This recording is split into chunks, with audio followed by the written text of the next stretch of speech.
Hello and welcome back to RaceRoom and welcome to Laguna Seca, the home of the Corkscrew, and tonight the home of round one of our first ever SCB Sunday Series. Now, the SCB Discord group has gone from strength to strength over the past month, and due to the popularity of our weekly Friday night community races, we've decided to launch this new mini-series. We're going to be running the F4 cars in 45-minute races over 4 rounds, starting tonight at Laguna Seca before going on to Zandvoort, Hockenheim, and then finishing off at the end of the month at Suzuka. The new longer race format means pit stops are required, so drivers are also going to have to consider tyre and fuel strategies, as well as racing for championship points. So all in all, it's a completely different challenge to the one we usually face during our weekly community race nights each Friday. Now, we've just finished the qualifying session, and pole position man for round one is Dennis Shops. He's gone fastest with a 1:26.2, and he'll be joined on the front row by Paolo Ambrosio. And then we've got Garcia and Ish on row 2, Teddy and Will on row 3, Harrison and Walkington on row 4, and then rounding out the top 10, Lamp and Van der Vaart on row 5. And as we head over to the grid, we'll take a quick look at the pole man, Dennis Shops, before we jump over into my cockpit. I'm going to try and keep the format to the video the same as my usual ones and watch the majority of the race from my own perspective, but we will try and keep in touch with the battles and the action going on throughout the rest of the field as the lights prepare to go green. Now, I'm back in 16th on the grid, but I get away really well here. However, I make the mistake of trying to go to the inside. There's just no room with the wall, so I've got to ease off and I lose all my momentum and throw away several positions.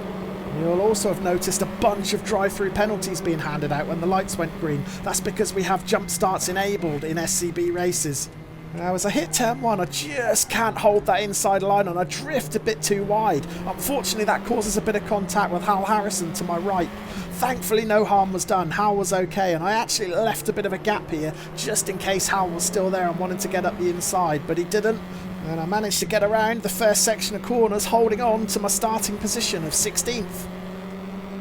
But yeah, going back to the jump start issue, and we do always try and remind the drivers that we have them switched on in SCB races. It's very easy to get out of the habit because, of course, the RaceRoom official rank servers don't have jump starts enabled. And it definitely caught a few drivers out again this time when the lights went green as we see the yellow flags come out. And there's the first casualty already of Laguna. That's Lamp, who's crashed out of 7th position. So that's put me up to 15th, and I know because of those drive-through penalties that I'm going to gain a few more positions yet, either at the end of this lap or at the end of the next one. Most importantly for lap 1 though was getting through the Corkscrew safely, and we managed that okay. And we see a yellow come out briefly ahead, but whatever incident it was, it's cleared by the time I get to it. So it's going to be interesting now to see how many drivers are going into the pits to take their drive-throughs. I'm going to gain a couple of positions, and I'm going to gain an extra one here because Nick Campbell in front of me runs a little bit wide on exit out of the final turn, gets onto the gravel, and we're going to cross the line, completing lap 1 in 12th position. So I'm really happy overall with how things have gone on the first lap. I've managed to get through without picking up any damage, and we've also gained 4 positions. Still taking it a little bit cautiously around T1 with the tyres not fully up to temperature yet. And ahead of me we can see a gap already opening up as the cars in front start to pull away. So it's a good chance to go back and check out a replay of the first lap. And we'll begin on the grid, and we can see just how messy those jump starts were. And also we can see the congestion it caused behind, and that's what cost me all my momentum as I had nowhere to go.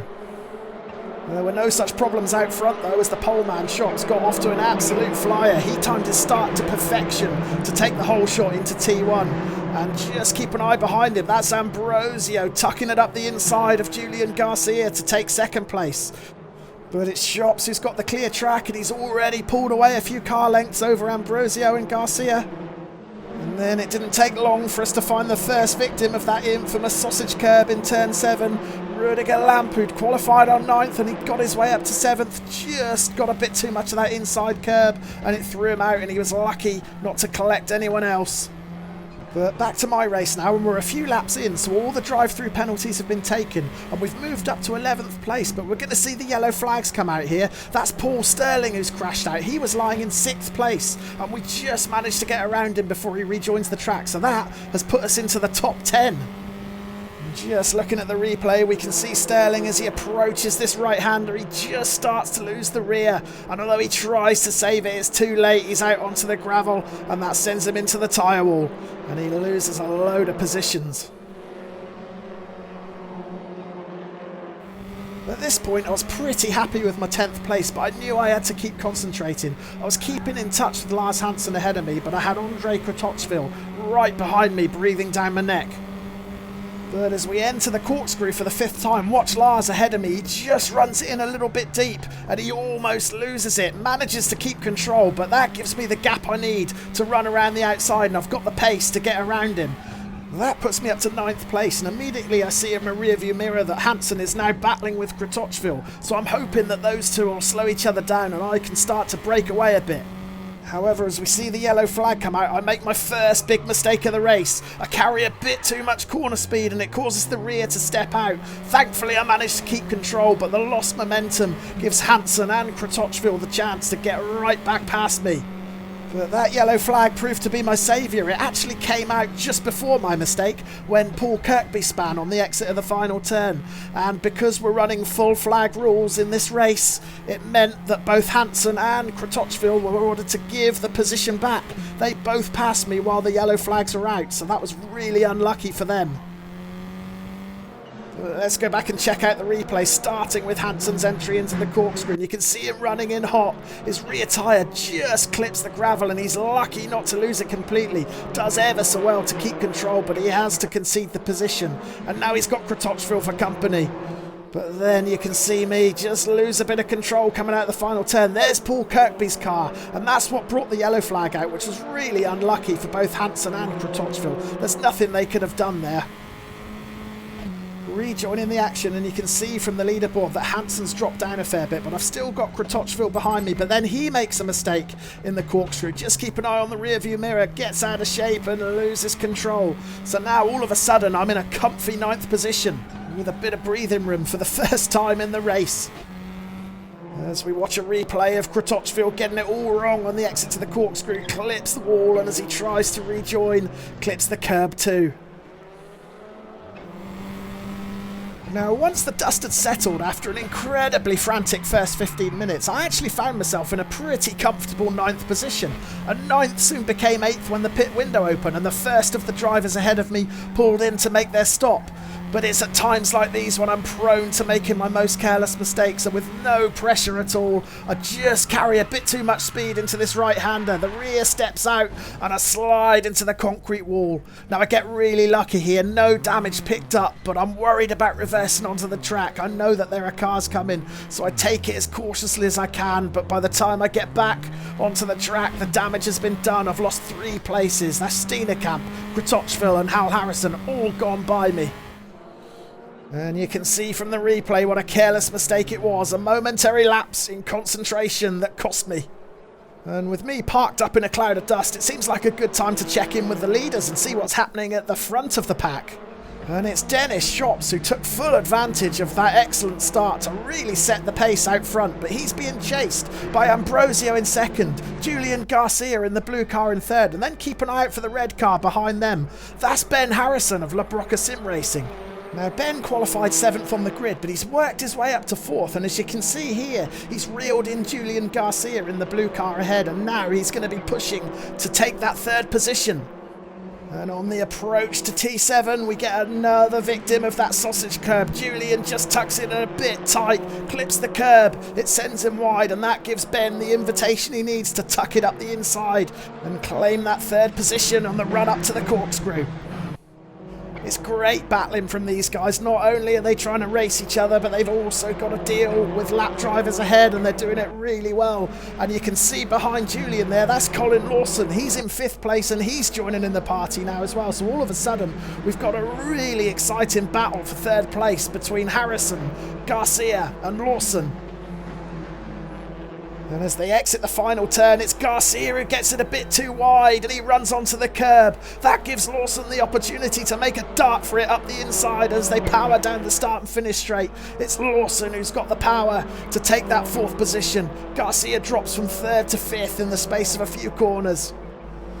Shortly after this battle though, both Lawson and Garcia would get promoted a place. The unlucky Ben Harrison got struck by technical issues. A high ping booted him from the race.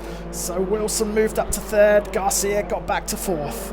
And that gives us the opportunity to focus on another driver who was quietly going about his business, Jasper van der Vaart, who started 10th on the grid, but he was slowly working his way through the field, picking an opportunity whenever it arose and battling his way through the pack. We've just watched him pass Lars Hansen in the yellow car, and now he's setting his sights on Richard Venema in front. Now, Venema himself has done really well to even be part of this front pack because he qualified down in 20th, but as you can see there, Van der Vaart's got the pace out of the final turn and has the power down the start-finish straight to make up another position. Venema has a little look back on the inside, but there's no room. Van der Vaart shuts the door and makes that position his own. The next target in Van der Vaart's sight is that Monster Energy car. That's James Wolkington, but before he gets a chance to catch him up, they all get gifted another position. There's Paul Sterling out on the gravel. We saw that instant earlier because I profited from that one too, but now we've got Wolkington in 6th and Van der Vaart in 7th. Van der Vaart was closing in on the Monster Energy car of Wolkington, but he didn't need to make the pass in the end because Wolkington got it out of shape. Coming out of the final turn, just loses the rear and slides into the wall, so that put Van der Vaart up to 6th. And before too long, he hunted down Julian Garcia, and you can see Julian just getting on the gas a bit too early. The rear steps out, and Van der Vaart, from starting 10th on the grid, is now up to 5th place. Returning to my race, and I decided to pit at the end of the 19th lap, and I'd originally planned to change all 4 tyres, but when I saw that my 2 rears were actually still in pretty decent condition, I made a last minute switch, just changed the fronts along with a refuel. The pit stop went well. I managed to get into pit lane without speeding, so there were no drive-through penalties handed out, and as I exit, all eyes are on the leaderboard. Where am I going to rejoin? I'm one of the last drivers to pit, actually. Most of the field have already done their pit stop by now, so as we get back out onto the track, let's keep an eye out to see where we are.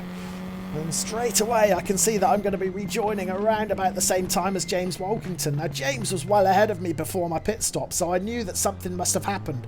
Obviously, with the replay we've just seen, we saw exactly what happened. He crashed coming out of the final turn, but I just wasn't able to get back on track in time to get in front of James. So now I've got to try and pursue him, while also bearing in mind that I've got 2 cold front tyres on, so I certainly don't want to push it too hard too soon.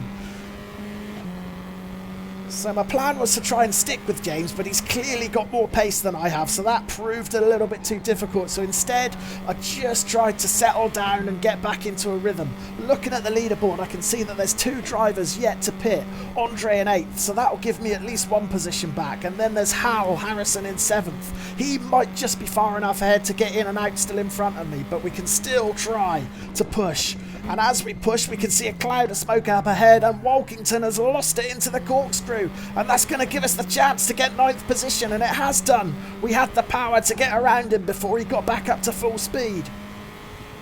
But now, unfortunately, we're going to see history repeat itself. Remember earlier in the race when I capitalised on Hansen's error in the Corkscrew? I lost it coming out of the final turn and gave the position back. And I'm going to do exactly the same again, just carrying a bit too much speed. The rear steps out, I lose all my drive, and then look to my right, there's going to be a Monster Energy car racing past any moment now. There goes Wolkington, he's got the 9th position back. Yeah, a lot of drivers had trouble with the entry into this Corkscrew, and we can just see James here braking a little too late, runs in too hot, and he's got no choice but to get out onto the gravel and take it very cautiously down the hill. But of course he's lost all his speed, and that gives me the opportunity to blast past on the inside. That puts me up to 9th, but as we'll see in a couple of corners time, it only proved to be a temporary 9th position. But yeah, it was actually a pretty foolish mistake to make, given that I'd already made the mistake once this race. But again, just carrying a little bit too much speed, the rear steps out. Thankfully, I was managed to hold it and keep the car pointing in the right direction. But it gave James the chance to get that 9th place back. We now rejoin the race a couple of laps later, and as you can see now, I am in 9th, and that's because Andre Kratochvil has made his pit stop. And now we're just waiting on Hal Harrison, and as we approach the start-finish straight, Hal is in the pits now, and just in the nick of time by the looks of it, because the pit window is now closed. But are we going to get around before Hal re-enters the track? It looks like we are. So for whatever reason, Hal is spending a lot of time in the pits. Maybe he's picked up some damage and he's having that repaired at the same time. So yeah, all of a sudden, we find ourselves in 8th. With Walkington ahead of me, slowly but surely increasing that gap with every lap that goes by. I was pretty confident that 8th was as good as it was going to get for me. So that gives us a chance to see what's happening up the front end of the pack. And it's still the Team Castrol racing car of Dennis Shops that's out in front, and Dennis has got an even bigger advantage now.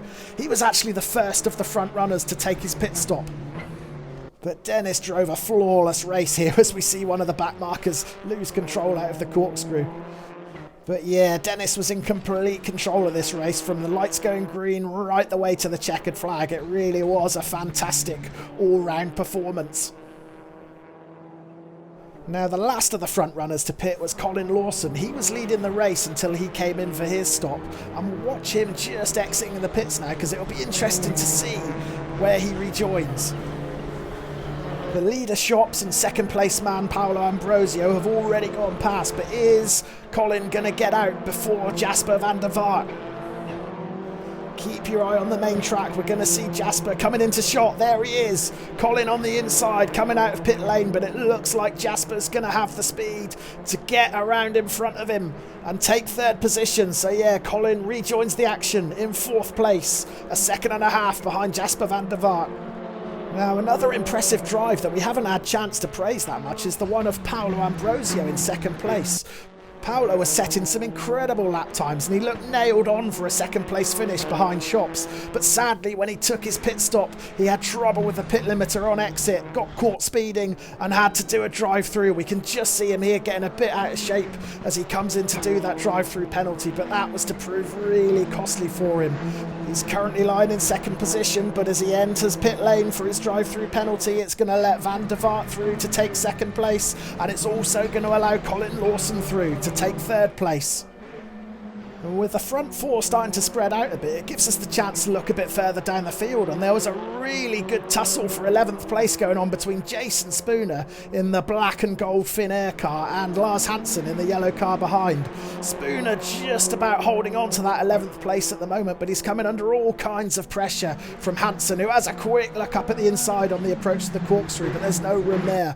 But Hansen staying as close as possible, trying to force Spooner into a mistake. Spooner's staying strong, and these guys are really battling now. Hansen's looking everywhere he can to try and find a space, and he has a sniff up the inside there as well, but there's still no room. Spooner's holding firm as they approach the final turn. Hansen's going to have a look up the inside, and it looks like he's made it stick this time, but Spooner tries the cut back and gets the position back straight away. Fantastic racing from these two guys. And now, as well as battling each other, they've also got to cope with being lapped as well. So as you can see, Spooner just pulls over to the right to let the faster car through. Hansen takes advantage. He's going to have a sniff up the inside, and now he is going to take that position back. So that's Hansen up to 11th, Spooner down to 12th. Spooner's going to try and fight back on the inside into this right-hander, but he's not close enough. And Hansen makes the position stick.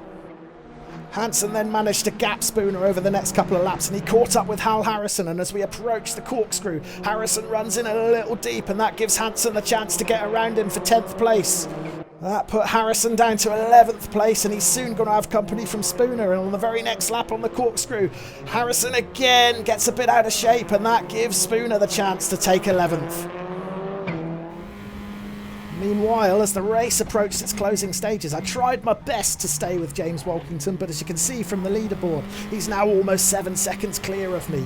In front of me is actually a lap driver, that's Paul Sterling, and I was just about to start thinking where and how I might be able to get around him when he loses control into this right-hander that spins out into the gravel. So that saved me the worry of having to think of a way to get around him, because I knew Paul was carrying a lot more pace than me from early in the race.